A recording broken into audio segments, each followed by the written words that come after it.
جائیں گے. ایک جگہ کئی جلسے میں بیان ہو رہا تھا اور میرا خیال ہے کہ بیان کرنے والا مقرر مولانا عبید اللہ صاحب جیسا رہا ہوگا. بیان انہوں نے اپنی ماں اور بہنوں کی فضیلت کو بتایا تو مجمع میں ایک آدمی ایسا بیٹھا تھا جو کبھی اپنے بیوی سے محبت نہیں کیا کرتا تھا. ہمیشہ اپنے بیوی پر ایران تران ہاک کر کے لان تان سب کچھ کیا کرتا تھا. اور مولانا عبید اللہ صاحب کی تقریر سن کر جب اپنے گھر پہ گیا تو جاتے ہی اپنی بیوی بیگم صاحبہ کو گلے لگا لیا. بیوی نے کہا کہ آج سورج کدھر سے نکل آیا ہے؟ کہا سورج نہیں نکلا، میں نے مولانا عبید اللہ صاحب کی خوبصورت تقریر سنی ہے کہ جس نے مصیبت کو گلے لگا لیا وہ جنت میں چلا گیا، اسی وجہ سے میں نے آپ کو گلے لگا لیا. خیر میرے دوستو، آئیے اب میں آپ کے خوبصورت سماعتوں کے حوالے ہمارے اور آپ کے ضلع کا تعارف جس نے پورے پوروانچل میں کرایا، اور وہ شخصیت ایسی بے مثال اور ایسی با کمال شخصیت ہے کہ رات کے اگر 1 بجے انہیں بیٹھایا جائے تو وہ ایسے ہی بولیں گے جیسے صبح کے وہ 7-8 بجے بولا کرتے ہیں. اور میں تو چاہتا تھا کہ انہیں پہلے بیٹھا. یقیناً یہ پہلا موقع ایسا ہے کہ 4 سال میں آج اس پوزیشن میں حضرت مولانا کو میں بیٹھانے جا رہا ہوں. میں سمجھتا ہوں کہ اس کے قصوروار اور ذمہ دار قاری ابراہیم صاحب ہے کہ اگر آپ یہاں پر ہوتے تو یقیناً ہم مولانا کو پہلے بیٹھا ہوتے. آئیے دوستوں، میں ایک شعر کے ذریعے سے حضرت مولانا کی خدمت میں پہنچنے کی کوشش کرتے ہیں. تیرے صوفے ہیں افرنگی، تیرے تالے ہیں ایرانی، کہیے سبحان اللہ. تیرے صوفے ہیں افرنگی، تیرے تالے ہیں ایرانی، لہو مجھ کو رلاتی ہے جوانوں کی تناسانی. اور عمارت میں شبو ہے خسروی بھی ہو تو کیا حاصل، نہ زور حیدری تجھ میں نہ استغناء سلمانی. نہ ڈھونڈ اس چیز کو تہذیب حاضر کی تجلی میں، نہ ڈھونڈ اس چیز کو تہذیب حاضر کی تجلی میں، کہ پایا میں نے استغناء میں معراج مسلمانی. عقابی روح جب بیدار ہوتی ہے جوانوں میں، نظر آتی ہے ان کو اپنی منزل آسمانوں میں. اور نہیں تیرے نشیمن قصر سلطانی کے گنبد میں، تو شاہی ہے بسیرا کر پہاڑوں کی چٹانوں میں. جن سے میری مراد حضرت مولانا عبید اللہ صاحب ناصری، اور جو مناسب سمجھے جتنا مناسب سمجھے اپنی ثوابدید پر حسب موقع بیان فرمائے.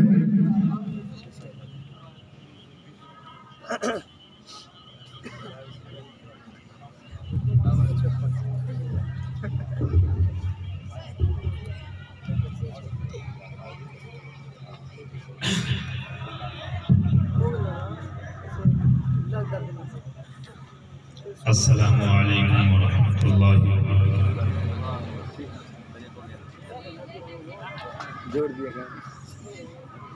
الحمدللہ وکفا وسلام علی عبادہ الذین اصطفى. اما بعد، اعوذ باللہ من الشیطان الرجیم، بسم اللہ الرحمن الرحیم. اقرأ باسم ربک الذی خلق، خلق الانسان من علق. اقرأ وربک الاکرم الذی علم بالقلم. صدق اللہ العظیم وصدق رسولہ النبی الکریم.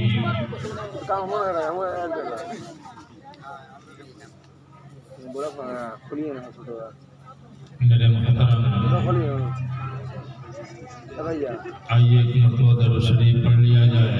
اللہم صلی علی سیدنا شفیعنا حبیبنا مولانا محمد مبارک وسلم کما تحب و ترضى عدد ما تحب و ترضى صلی اللہ علیہ وسلم. یقیناً مجھے بھی احساس ہے کہ آپ بہت دیر سے بیٹھے ہوئے ہیں. رات کے تقریباً 12 بجنے والے ہیں. میں بہت لمبی آپ سے گفتگو نہیں کروں گا، لیکن اس عنوان کے تحت آپ بیٹھے ہوئے ہیں. یقین مانیں، اگر ہماری زندگی کی ایک رات نہیں پوری زندگی اس پہ گزر جائے تو کم کم، کیونکہ یہی وہ عنوان ہے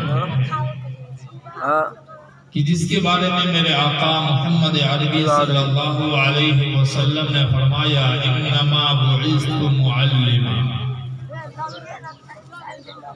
کہ دنیا کو میں علم اور اخلاق ہی دینے کے لیے دنیا میں تشریف لایا ہے۔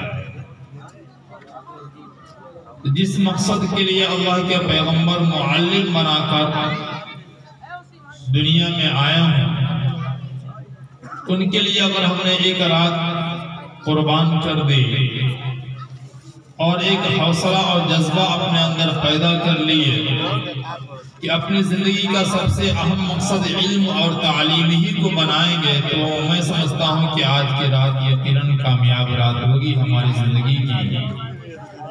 بس میں آپ سے ایک گزارش کروں گا کہ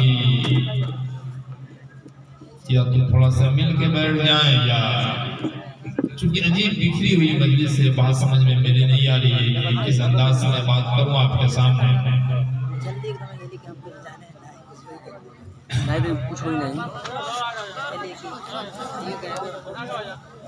میرے محترم، بہت اہم چیز میں آپ کے سامنے سمجھانے کی کوشش کروں گا۔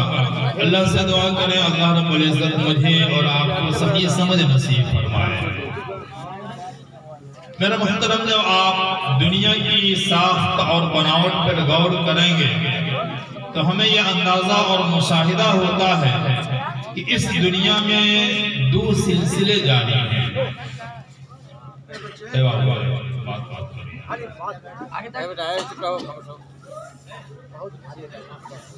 دنیا کی ہر چیز کے اندر دو سلسلے نکلتے ہیں، ایک خیر اور بھلائی کا تو دوسرا شر اور برائی کا۔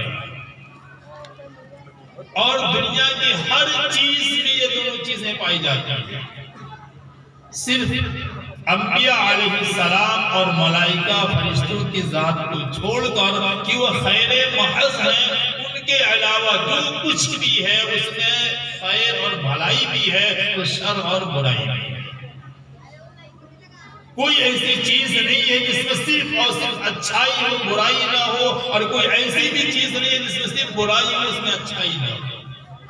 مثال دے کر میں آپ کو سمجھاؤں، آپ یہ روٹی کھاتے ہیں جو ہمارے جسم کو بناتی ہے، جس سے ہمیں طاقت ملتی ہے، اگر کھانے میں تھوڑی بے اعتدالی ہو جائے یہی روٹی موت کا سبب بھی بن جاتی ہے۔ یہ پانی جس کے بارے میں قرآن کہتا ہے وَجَعَلْنَا مِنَ الْمَاءِ كُلَّ شَيْءٍ حَيٍّ، کہ ہر چیز کو میں نے زندگی پانی سے دے رکھی ہے، یہی پانی زیادہ ہو جائے تو تخمصہ کی بیماری ہوتی ہے، انسان کی موت کا سبب بن جاتا ہے۔ یہ ہوا جس سے ہماری سانسیں جڑی ہوئی ہیں، جن کے بغیر ہماری زندگی باقی نہیں رہ سکتی، یہی ہوا زیادہ ہو جاتی ہے، سانسیں اکھڑ جاتی ہیں اور یہ ہوا ہماری موت کا سبب بن جاتی ہے۔ یہ زمین جو ہمارے لیے فرش ہے، یہ زمین ہماری قبر بھی بن جاتی ہے۔ اندازہ اگر آپ کریں گے کہ دنیا کی ہر چیز اس میں اچھائی ہے تو برائی بھی ہے۔ اتنی بات اگر سمجھ میں آ گئی ہے تو آگے نکلیں آپ، یہ انسان ہے۔ انسان میں جہاں خیر اور بھلائی ہے، جتنی بھلائی اس انسان سے ملتی ہے کوئی اتنی بھلائی نہیں کر سکتا۔ سب سے زیادہ بھلائی کرنے والا، خیر کا کام کرنے والا، اچھا کام کرنے والا کوئی ہے تو انسان ہے۔ لیکن ایک بات اور بتاؤں، یہی انسان جب شر پہ آتا ہے، برائی کرنے پر آتا ہے، اس انسان سے اتنی شر پہنچتی ہے کہ شیطان بھی نہیں پہنچا سکتا۔ پتہ یہ چلا کہ دنیا کی ہر چیز میں، کھانے پینے میں، استعمال کی ہر چیز میں خیر اور بھلائی بھی ہے تو شر اور برائی بھی ہے۔ بات کو سمجھیے گا، پھر میں آگے آپ کو میں مضمون کی طرف لے چل رہا ہوں۔ اگر یہ بات سمجھ میں آ گئی کہ ہر چیز میں دونوں چیزیں پائی جاتی ہیں، اچھائی بھی برائی بھی، ایک بات اور میں ہمیں بتاؤں، کہ جب اس کی اور گہرائی میں ہم جاتے ہیں تو پتہ یہ چلتا ہے کہ ہر چیز کی ذات میں برائی ہے، خیر اور بھلائی تو باہر سے لا کر اس کے اندر داخل کی جاتی ہے۔ محسوس کیے کریں گے آپ، مثال دے کر میں سمجھاؤں آپ کو تو آپ کو بات سمجھ میں آئے گی کہ میں کہنا کیا چاہتا ہوں۔ ہر چیز کی ذات میں خود اس کے اندر موجود ہے برائی، بھلائی نہیں، اچھائی نہیں ہے۔ اچھائی کے لیے جد و جہد کرنی پڑتی ہے، کوشش کرنی پڑتی ہے، محنت کرنی پڑتی ہے، تب جا کر اس میں کمال پیدا ہوتا ہے، خوبی پیدا ہوتی ہے، ورنہ برائی اس کی ذات میں موجود ہے۔ اس کی مثال میں دوں آپ کو، یہ کھانا ہے، اس کھانے کی خوبی کیا ہے، اس کا کمال کیا ہے، اس کی اچھائی یہ ہے کہ یہ کھانا خوشبودار ہو، خوش ذائقہ ہو، یہ اس کی خوبی ہے، خوش رنگ ہو۔ تو اب اس کھانے کی خوبی کو برقرار رکھنے کے لیے، کھانے کو اچھا رکھنے کے لیے آپ کبھی کچن بنواتے ہیں، کبھی اسے تازہ رکھنے کے لیے فریج کا استعمال کرتے ہیں، اس کے لیے بجلی کا کنیکشن لیتے ہیں، نہ جانے کتنی جہد کرتے ہیں، محنت کرتے ہیں، تب جا کر اس کھانے کی ایک خوبی برقرار رکھتے ہیں۔ لیکن آپ سے میں پوچھوں کہ اگر کھانے کو خراب کرنا ہو، سڑانا ہو، کسی محنت کی ضرورت ہے، کسی کچن فریج کی ضرورت پڑے گی، کسی لائٹ اور بجلی کی ضرورت پڑے گی آپ کو؟ صرف آپ یہ محنت چھوڑ دیں، 2 دن کے اندر وہ کھانا سڑ جائے گا، بدبو آنے لگے گی، اس کے رنگ بدل جائیں گے۔ پتہ یہ چلا کہ اس کی ذات میں برائی تھی، آپ نے محنت کر کے اس برائی کو دبا دیا تھا، جب آپ نے محنت کو بند کر دیا اندر سے چھپی ہوئی وہ برائی باہر آ گئی۔ اور گہرائی میں جائیں گے پتہ یہ چلے گا کہ ہر چیز کی ذات میں برائی ہے، اچھائی کے لیے محنت کرنا پڑے گا۔ ایک اور مثال لے لیں آپ، ایک باغ ہے، اس باغیچے کی خوبصورتی کیا ہے، ہرا بھرا ہو، درخت لہلہا رہے ہوں، سرسبز و شاداب ہو، پھل اور پھول لگے ہوں، اس باغ کی خوبصورتی یہ ہے۔ اب آپ بتائیں کہ اس باغ کی ہریالی کے لیے آپ کو مزدور رکھنے پڑیں گے، مالی رکھنے پڑیں گے، پیسے خرچ کرنے پڑیں گے، صبح شام اس کی نگرانی کرنی پڑے گی، اس میں پانی دینا پڑے گا۔ اتنی محنت کرنے کے بعد اس باغ میں سبزہ آئے گا، ہریالی آئے گی، درخت لہلہائیں گے۔ لیکن آپ سے میں پوچھوں کہ اگر اس باغ کو ویران کرنا ہو، کسی مالی کی ضرورت ہے، کسی پانی دینے کی ضرورت ہے نہیں، اسے آپ محنت بند کر دیں، کچھ دنوں کے بعد سے پتے گریں گے، شاخیں ٹوٹیں گی، اور ایک دن آئے گا کہ پورا باغ ویران ہو جائے گا۔ پتہ یہ چلا اس باغ کے اندر برائی تھی، آپ نے محنت کیا، اس محنت سے اس برائی کو آپ نے دبا دیا تھا، محنت بند کر دیا، برائی خود بخود سامنے آیا۔ ایک اور مثال لیں آپ، مثالوں سے باتیں سمجھ میں آ رہی ہیں۔ ایک مکان ہے، آپ نے لاکھوں روپیہ خرچ کیا، بہترین مکان تعمیر کی، اس مکان کی خوبصورتی کیا ہے، صاف ستھرا ہو، ورنہ بہترین حویلی ہو، گندگی ہو تو اس کے اندر انسان کو سکون نہیں ملتا۔ اس کے لیے آپ کو اس کے لیے آپ کو مزدور رکھنے پڑیں گے، صفائی کرنی پڑے گی، پیسے خرچ کرنے پڑیں گے۔ لیکن اگر آپ اس مکان کو ویران کرنا چاہیں، پھر کسی محنت کی ضرورت نہیں ہے، صرف آپ اسے صاف کرنا چھوڑ دیں، 2 دن کے بعد سے اس پہ گرد جمے گا، پھر پلستر اکھڑے گا، پھر اینٹیں گریں گی، اور ایک دن آئے گا کہ پورا مکان ویران ہو جائے گا۔ تو ہر چیز میں جب میں نظر ڈالتا ہوں تو پتہ یہ چلتا ہے کہ اس کی ذات میں برائی تھی، انسان محنت کرتا ہے، کوشش کرتا ہے، جد و جہد کرتا ہے، وہ برائی دب جاتی ہے، اس میں کمال اور خوبی پیدا ہو جاتی ہے، اور جب محنت نہیں کرتے ہیں تو برائی سامنے آ جاتی ہے۔ اب میں آپ کے سامنے اصل موضوع کی طرف اشارہ کرنا چاہتا ہوں، یہ انسان ہے، انسان کی ذات میں بھی برائی ہے، اصل برائی ہے۔ اب میں نہیں کہتا قرآن اٹھائیں ہیں، قرآن کہتا ہے وَمَا أُبَرِّئُ نَفْسِي إِنَّ النَّفْسَ لَأَمَّارَةٌ بِالسُّوءِ۔ حضرت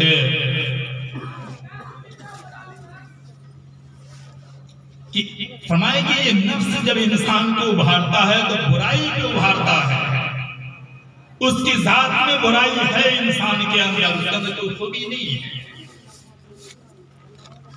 آگے قرآن کہتا ہے وَاللَّهُ أَخْرَجَكُم مِّن بُطُونِ أُمَّهَاتِكُمْ لَا تَعْلَمُونَ شَيْئًا وَجَعَلَ لَكُمُ السَّمْعَ وَالْأَبْصَارَ وَالْأَفْئِدَةَ لَعَلَّكُمْ تَشْكُرُونَ۔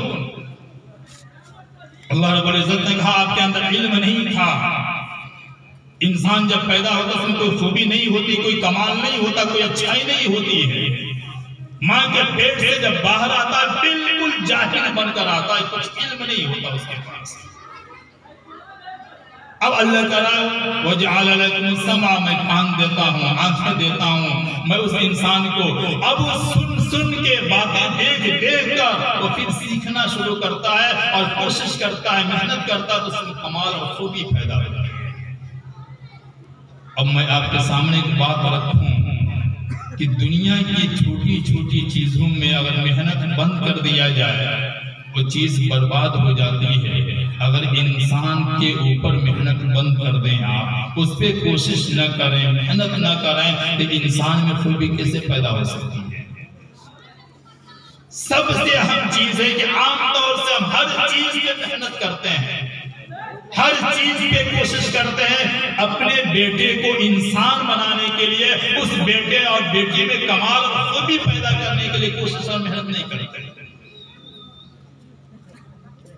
عام طور سے ہمارا مزاج یہ ہے مہنگی سے مہنگی گاڑیاں لے لیں گے، بہترین مہنگے سے مہنگے کپڑے خرید لیں گے، یہاں تک کہ صرف کھانے کے لیے ہم ہزاروں روپیہ خرچ کر دیں گے، لیکن مہینے میں اگر اس بچے پہ 1000 روپیہ تو اس کی تعلیم پہ خرچ کرنے کی بات آئے کہیں یہ تعلیم بہت مہنگی ہو گئی ہے۔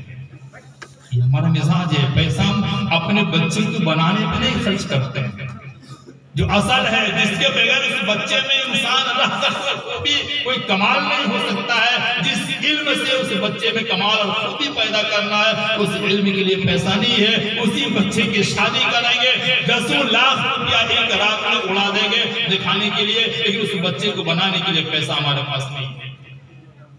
ایک مثال دے کر میں سمجھاؤں آپ کو کہ اللہ کے نبی ہمارے آقا محمد عربی صلی اللہ علیہ وسلم جب غزوہ بدر کے اندر پہلی مرتبہ 70 قیدی قید کر کے اللہ کے نبی کے دربار میں آئے تو اللہ کے نبی نے ان قیدیوں کا فدیہ مقرر کیا، اور تقریباً روایتوں میں آتا ہے کہ ایک قیدی کا جرمانہ 800 درہم تھا۔ مطلب یہ ہے کہ جو قیدی ہیں وہ 800 درہم جرمانہ دے کر اور آزاد ہو کر مکہ واپس جا سکتے ہیں، لیکن آپ کو ایک نکتے کی بات بتلاؤں، اللہ کے نبی نے اعلان کر دیا سنو، یہ ان لوگوں کے لیے میں نے فدیہ رکھا ہے، جرمانہ رکھا ہے جو ان پڑھ اور جاہل ہیں، جو پڑھنا لکھنا نہیں جانتے، لیکن جن کے پاس علم ہے، جو پڑھنا اور لکھنا جانتے ہیں، ان کا جرمانہ یا پیسہ نہیں ہوگا بلکہ ان کا جرمانہ یہ ہوگا کہ ہمارے 10 بچوں کو لکھنا پڑھنا جوڑنا گھٹانا سکھا دیں، میں مفت کے اندر انہیں میں چھوڑ دوں گا۔ آپ کو میں بتاؤں اس پیسے کو آج کے دور میں اگر ٹوٹل کریں تو تقریباً 10-11 لاکھ روپیے ہوتے ہیں اس اعتبار کے، اس دور کے اعتبار سے۔ اور ایک اور بات بتاؤں، اس زمانے میں اللہ کے پیغمبر نے 10 لاکھ روپیہ 10 بچوں کے ابتدائی تعلیم پہ خرچ کر کے اس امت کو یہ پیغام دیا۔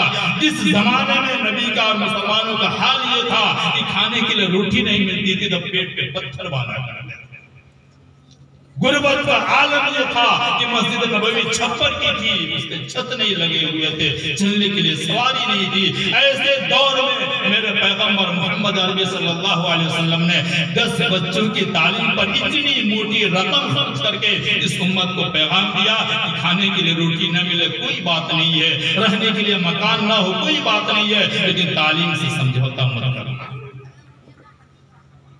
ایک بات میں بتاؤں، عام طور سے دونوں باتیں سامنے آنی چاہیے، ورنہ بہت سے لوگوں کو غلط فہمی ہو جاتی ہے کہ جو جلسوں سے بات کی جاتی ہے وہ دنیا کی تعلیم کے خلاف کی جاتی ہے، حالانکہ ہماری سوچ کے فرق ہے۔ قرآن پڑھیں، کوئی انسان ذرا بھی اس کے اندر شعور ہوگا تو دنیاوی تعلیم کا مخالف کیسے ہو سکتا ہے؟ آپ پڑھیں قرآن، اللہ رب العزت نے اس انسان کو اس دنیا میں بھیجنے سے پہلے، جب انسان کو اللہ نے حضرت آدم علیہ السلام کو پیدا کیا تو فرشتوں کو بلا کر آدم علیہ السلام فرشتوں کو بلا کر اللہ رب العزت نے فرمایا وَإِذَا قَالَ رَبُّكَ لِلْمَلَائِكَةِ إِنِّي جَاعِلٌ فِي الْأَرْضِ خَلِيفَةً، اللہ رب العزت نے فرشتوں کے سامنے بات رکھی، سنو میں اس دھرتی پر زمین پر ایک نئی مخلوق انسان بنانا چاہتا ہوں۔ کیوں بنانا چاہتا ہوں؟ اپنا نائب، اپنا خلیفہ بنانا، اپنے احکام کی نفاذ کے لیے اس کے سر پہ نبوت کا تاج سجا کر میں اسے اپنے احکام کی نفاذ کے لیے اس دنیا میں آباد کرنا چاہتا ہوں۔ فرشتوں نے کہا قالوا اتجعل فيها من يفسد فيها ويسفك الدماء، اے میرے مولا ہم دن رات آپ کی عبادت کرتے ہیں، ہماری عبادتوں میں کمی کہاں رکھتے ہیں؟ اتنا کرنے کے بعد بھی ہمارے ہوتے ہوئے ایک نئی مخلوق کو پیدا کیا جائے اور اس کے سر پہ نبوت کا تاج سجایا جائے، ہمارے اندر کمی کیا ہے؟ جانتے ہیں اللہ رب العزت نے کیا فرمایا؟ انی اعلم ما لا تعلمون، اس انسان میں کمی جو خوبی ہے، کمال ہے، وہ میں جانتا ہوں تم نہیں جانتے۔ بات ہو رہی تھی کہ انسان کے اندر خوبی کیسے پیدا ہوگی؟ اللہ نے صرف اتنی سی بات کہی، بات ختم ہو گئی۔ پھر اللہ رب العزت نے آدم علیہ السلام کو پیدا کیا اور پیدا کرنے کے بعد سے سب سے پہلی چیز جو اس انسان کو رب نے دیا، قرآن کہتا ہے وَعَلَّمَ آدَمَ الْأَسْمَاءَ كُلَّهَا ثُمَّ عَرَضَهُمْ عَلَى الْمَلَائِكَةِ، پہلی چیز جو اللہ نے اس انسان کو دیا، اس میں خوبی پیدا کرنے کے لیے، کمال پیدا کرنے کے لیے، وہ علم دیا۔ پتہ یہ چلا اگر کسی انسان کے پاس علم نہیں ہے، کوئی خوبی نہیں، کوئی بڑائی، کوئی اچھائی اس کے اندر نہیں ہے۔ اور کون سا علم دیا؟ جلالین تفسیر میں لکھا ہوا ہے کہ اللہ رب العزت نے آدم علیہ السلام کو پیدا کیا، پیدا کرنے کے بعد سے پھر ان کو بلایا اور چیزوں کے نام بتلائے۔ ہر علم کی ابتدا، شروعات، ابتدائی علم ہے کسی چیز کے نام۔ اب کوئی بھی چیز ہو اس کی حقیقت کب جانیں گے؟ جبکہ اس کا نام جانتے ہوں گے، نام ہی نہیں جانتا اس سے حقیقت کیا جانیں گے؟ ابتدائی علم اللہ رب العزت ہر چیز کا نام اللہ نے سکھلا دیے، اور اس کے بعد پھر آدم علیہ السلام کو بھی بلایا اور فرشتوں کو بھی پھر دوبارہ بلایا، اور دوبارہ بلا کر اللہ رب العزت نے فرشتوں سے کچھ سامان سامنے رکھے۔ کون سے سامان تھے؟ قرآن میں تو تذکرہ نہیں ہے، تفسیروں میں لکھا ہے کہ کچھ پلیٹیں تھیں، کچھ کرچھل تھے، کچھ کٹورے تھے، یہ کھانے پینے کی چیزیں تھیں، سامان تھے۔ ان ظروف کو، برتنوں کو اللہ نے سامنے رکھا اور فرشتوں سے کہا انبئونی باسماء ہؤلاء ان کنتم صادقین، تم کہہ رہے تھے کہ خلافت کے حقدار تم ہو، تو ان چیزوں کے نام بتلاؤ، یہ دنیا کے سامان ہے، ان چیزوں کے نام کیا ہے؟ جب علم کی بات آئی فرشتے فوراً بول پڑے قالوا سبحانک لا علم لنا الا ما علمتنا، اے میرے مولا ہم آپ کی عبادت کر سکتے ہیں، آپ کا ذکر کر سکتے ہیں، آپ کی حمد و ثنا کر سکتے ہیں، آپ کی بڑائی کر سکتے ہیں، لیکن میرے مولا علم تو میرے پاس نہیں ہے۔ فقال یا آدم انبئهم باسمائهم، لہجہ اللہ کا قرآن کا لہجہ بدل گیا۔ اللہ رب العزت نے آدم سے جب فرشتوں سے کہا تھا، یہ کہا تھا مجھے بتلاؤ، جب آدم کی بات آئی تو اللہ نے کہا آدم ان کو بتلاؤ ان چیزوں کے نام کیا ہے۔ فلما انبأهم باسمائهم، آدم علیہ السلام ہر چیز کا نام بھی، اور یہ چیز کیوں بنائی گئی ہے، برتن کس کام میں آتا ہے، کام بھی بتلانے لگے۔ جب آدم علیہ السلام نے بتلایا تو اللہ رب العزت نے فوراً فرشتوں کو حکم دیا سب کے سب آدم کے سامنے سجدے میں گر جائے، تاکہ دنیا کو پتہ چل جائے جس کے پاس علم ہوتا ہے دنیا اس کے قدموں میں ہوا کرتی ہے۔ آپ کے آنے سے پہلے اللہ رب العزت نے یہ بات واضح کر دی ہے۔ ایک بات اور کہوں، سچ بات ہے کہ دنیا کی تعلیم کی سمجھ تو اس قوم میں الحمدللہ آ چکی ہے، لوگوں کے اندر شوق ہے، جذبہ ہے، پہلے کے مقابلے میں اب ایک انسان میں امنگ آیا ہے کہ اپنے بچوں کو اعلیٰ سے اعلیٰ تعلیم دیا جائے، لیکن یہ بھی ایک طرفہ ہے۔ صرف دنیا کی دوڑ لگی ہوئی ہے، رب حقانیت محبوب صلی اللہ علیہ وسلم کی محبت اس بچے کے دل میں آئے، اس سے ہم نے دور کر دیا۔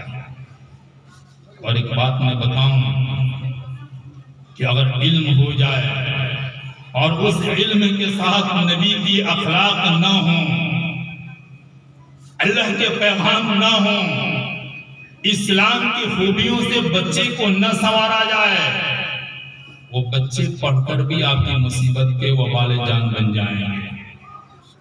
اور اس کے لیے میں آپ کو ایک گھٹنا سناتا ہوں، باتیں اس سے سمجھ میں آتی ہیں قصوں سے، بہت پہلے کی بات نہیں ہے، حالانکہ تو آئے دن کی کہانی ہے، اور بلکہ میں یہ کہوں کہ زیادہ پریشان وہی لوگ ہیں جن کے بچے بہت ہائی سوسائٹی میں رہتے ہیں اور بہت زیادہ کامیاب ہیں۔ آپ غور کریں گے یورپ ممالک کے اندر عام طور سے اولڈ ہاؤس نہیں بنے ہوئے ہیں، اتنے بچے کامیاب ہو گئے کہ ان کو اپنے ماں باپ کی قدر ہی بھول گئی۔ اسی گجرات کا ایک واقعہ 2 یا 3 سال پہلے کی بات ہے، آپ نے خبروں میں پڑھا ہوگا، ایک واقعہ، ایک بچے اور اس کی ماں کی کہانی آئی تھی، کہانی میں سچا واقعہ ہے اور باقاعدہ اس پہ آپ نے خود دیکھا ہوگا، لکھا تھا کہ ایک ماں تھی جس کے ایک عورت تھی جس کے شوہر کا انتقال ہوا جوانی کے اندر، ایک ہی اس کا بچہ تھا۔ اب اس ماں کے دل میں ایک امنگ پیدا ہوئی کہ میں اپنی پوری زندگی دوسری شادی نہیں کروں گی، کیونکہ میرا معصوم بچہ ہے کہ کس کے سہارے زندگی گزارے گا، میں اپنی زندگی کا مقصد یہ بنا لیتی ہوں میں جیسی بھی مزدوری کر کے اس بچی کو تعلیم دے کر اور بڑا انسان بنانا چاہتی ہوں۔ واقعتاً اس ماں نے سپنے سجائے اور اس سپنوں کو پورا کرنے کے لیے گھروں میں جا کے مزدوری کی، لوگوں کے گھروں میں جا کے برتن صاف کیے، جا کر گھروں کے اندر جھاڑو لگائی، نہ جانے کتنی اپنی زندگی کے ایام گزارنے کے بعد لوگوں کی خدمت کر کے اس بچے کو تعلیم دیتی رہی، اور واقعتاً وہ لڑکا ایک پروفیسر بھی بن گیا۔ اعلیٰ ڈگری لینے کے بعد سے اس بچے کی شادی بھی ایک ڈاکٹر عورت سے بہو سے ہو گئی، اور بہت ہی اس بیوہ عورت کی زندگی خوشیوں سے گزرنے لگی۔ وہ مگن گئی کہ اپنے سپنے کو اس نے پورا کر لیا تھا، اس کے بیٹا پروفیسر تھا، اس کی بہو ڈاکٹر تھی، اور بہت خوشی سے اس کی زندگی گزر رہی تھی، لیکن کچھ دنوں کے بعد سے مصیبت کے دن یوں شروع ہوئے کہ اس کے لقوہ مار دیا، اور وہ بوڑھی عورت چرپائی سے پڑ گئی، ہاتھ پیر کام کرنا بند کر دیے۔ اب ایسے حال میں بیٹا بھی کامیاب تھا، بہو بھی ڈاکٹر تھی، وقت ان کے پاس نہیں تھا۔ 3 مہینہ وہ عورت چرپائی سے لگی رہی، گھر والوں کے لیے مصیبت بن گئی۔ 3 مہینہ کے بعد وہی بیٹا جس کو اعلیٰ تعلیم سے نوازنے کے لیے اس ماں نے پوری جوانی لگا دی تھی، لوگوں کے در در پہ جا کے مزدوری کی تھی، وہی بیٹا آیا اور آ کر اس نے اپنی ماں کو یوں گود میں اٹھا لیا۔ جیسے اس نے اٹھایا، اس ماں نے اس کے دل میں یہ جذبات آئے کہ 3 مہینہ سے میں اس عمر میں پڑی ہوئی ہوں، میرے بیٹے کو وقت نہیں مل رہا تھا، 3 مہینے کے بعد لگتا ہے کہ آج میرے بیٹے کو یہ احساس ہوا ہے کہ مجھے دھوپ دیکھے ہوئے کافی دن ہو گیا، ہو سکتا ہے میرا بیٹا آیا ہے اور آج مجھے دھوپ دکھلانے کے لیے چلک کے لے جا رہا ہے، یہ خوشیوں میں مگن تھی کہ میرے بیٹے کو آج میرا خیال آیا ہے۔ ابھی اپنے جذبات کو الفاظ کا جامع نہیں بنا پائی تھی، اپنے جذبات کو کہہ نہیں پائی تھی کہ بیٹا چھت پر لے گیا اس ماں کو، اور چھت پہ جانے کے بعد سے نیچے گر گیا۔ سچی گھٹنا ہے، لوگوں نے سمجھا کہ یہی موت ہوئی ہے، لیکن بعد میں جب پولیس کیس بنا اور تفتیش ہوئی، اس بیٹے کو بلایا گیا تو اس نے یہ اقرار کیا کہ 3 مہینے کی بیماری سے عاجز ہو کر میں نے ماں کو مارنے کا فیصلہ کر لیا۔ سوچنے کی بات ہے، جس ماں نے 9 مہینے تک پیٹ میں رکھ کر اسے اپنا خون پلایا ہو، اس ماں کی 3 مہینے کی بیماری کو بچہ برداشت نہیں کر پایا۔ اسی کو کسی نے کہا ہے کہ علم کی تاثیر جب غرور میں بدلے، علم کی تاثیر جب غرور میں بدلے، بنیاد رشتوں کی محض دستور میں بدلے۔ بزرگوں کو فقط آفت سمجھ بیٹھے، اولاد آدم کی بڑی بڑی نور نکلی۔ جب علم حاصل ہوں اور علم کے ساتھ نبی کے اخلاق نہ ہوں، ماں کا مقام نہ بتایا جائے، باپ کے حقوق نہ سکھلائے جائے، رشتہ داروں کے حقوق نہ بتلائے جائے، تو اس علم سے غرور پیدا ہوتا ہے۔ جب غرور پیدا ہوتا ہے، اس دنیا میں جتنے غلط کام ہوتے ہیں کوئی جاہل نہیں بلکہ پڑھے لکھے لوگ ہی کرتے ہیں۔ اللہ کے واسطے ہے علم کی فضیلت، میں نے قرآن سے آپ کے سامنے رکھا، لیکن اس علم کے ساتھ آپ لائیں مسجد کے چٹائی پر بیٹھائیں کہ اسے بتایا جائے کہ میرے آقا محمد عربی نے فرمایا تھا کہ الجنت تحت اقدام الامہات، اس مسجد کے چٹائی پہ سکھایا جائے گا تمہیں اگر اس دنیا کے بعد بھی کامیابی چاہیے، جنت کے خواہش رکھتے ہو تو ماں کے قدموں میں آنا پڑے گا تب جنت ملے گی۔ اسے بتلایا جائے اس بچپنے کے اندر کہ میرے آقا محمد عربی بیان کرتے ہیں کہ رضا ربی فی رضا الوالد، تم اللہ کو خوش کرنا چاہتے ہو پہلے اپنے باپ کو خوش کر لو، تمہارا اللہ بھی تم سے خوش ہو جائے گا۔ اس بچے کو سکھلایا جائے کہ اپنے بہن سے محبت کرو گے نبی کے ساتھ تمہیں جنت میں جانا نصیب ہوگا۔ اس بچے کو بتلایا جائے بھائیوں سے محبت کرو گے، اس کے صدقے میں اللہ تمہارے روزی میں برکت دے گا۔ یہ تعلیم دی جاتی ہے مسجد کی چٹائی پر، یہ تعلیم سکھلائی جاتی ہے جو میرے آقا محمد عربی صلی اللہ علیہ وسلم نے اس امت کو سکھلایا ہے۔ جیسے وہ تعلیم دینا ضروری ہے ویسے اس نبی کی تعلیم دینا بھی اس بچے کے لیے ضروری ہے۔ وہ نہ پڑھ کر بھی ہو سکتا ہے اس بچہ سے آپ کو کوئی فائدہ نہ ملے اور آپ کے لیے مصیبت کا جان بن جائے۔ تو میری پوری باتوں کا نچوڑ یہ ہے، میں نے بات شروع یہاں سے کی تھی کہ ہر چیز میں برائی ہے، اچھائی پیدا کرنے کے لیے آپ کو محنت کرنی پڑے گی، کوشش کرنی پڑے گی، جد و جہد کرنا پڑے گا، پیسے کو خرچ کرنا پڑے گا۔ نہیں کریں گے ہو سکتا ہے اتنی بڑی اللہ نے اولاد کی نعمت سے نوازا ہے، کتنے ماں باپ ہیں، میں عام طور سے سماج میں دیکھتا ہوں ماں باپ کتنے سپنے سجا کے بچے کو بڑا کرتے ہیں، اب بچہ بڑا ہوتا ہے تو اس ماں باپ کے دن برے شروع ہو جاتے ہیں۔ عام طور سے آج پریشان ہم غیروں کی وجہ سے نہیں، اپنی اولاد کی وجہ سے پریشان ہیں۔ اب گھروں کی اجازت لے لیں گے، عام طور سے مجھے یہ نظر آتا ہے کہ ہم اپنوں کی وجہ سے پریشان۔ اس کی وجہ کیا ہے؟ ہم نے اچھی تربیت نہیں کی، اس انسان میں خوبی پیدا نہیں کی، کمال پیدا نہیں کیا۔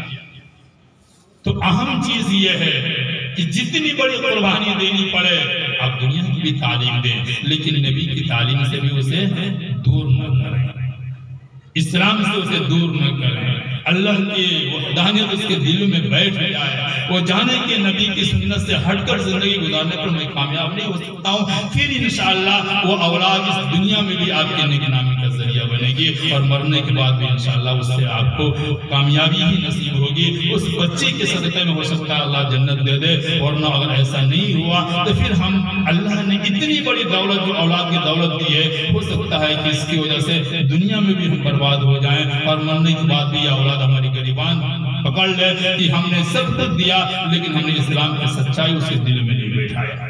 تو بہرحال آج کے پورے جلسے کا خلاصہ اور نچوڑ یہ ہے کہ ہم فکر کریں، کوشش کریں، قربانی دیں اور بہت مفت کی بات نہ کریں۔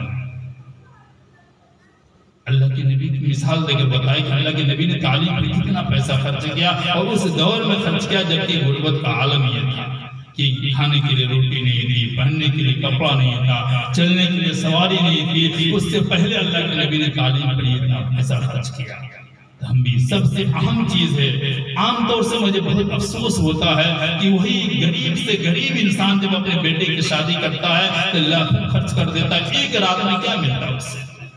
وہی لاکھوں اس کے تعلیم پہ خرچ کر دیتے تو وہ بیٹا نہ جانے کتنا آگے جاتا اور کتنے اچھی زندگی گزارتا۔ تو اللہ کے واسطے اب اس کی کوشش کی جائے، فکر کی جائے اور یہ جذبہ لے کر اس جلسے سے جائے جائے کہ انشاءاللہ ہم اپنا وقت بھی، پیسہ بھی، اپنی کوشش اور سوچ بھی اپنی نئی نسل کے سن تربیت میں لگائیں گے۔ اللہ سے دعا کریں اللہ مجھے اور آپ کو بھی ان باتوں پہ عمل کی سعادت نصیب فرمائے۔ ہمارے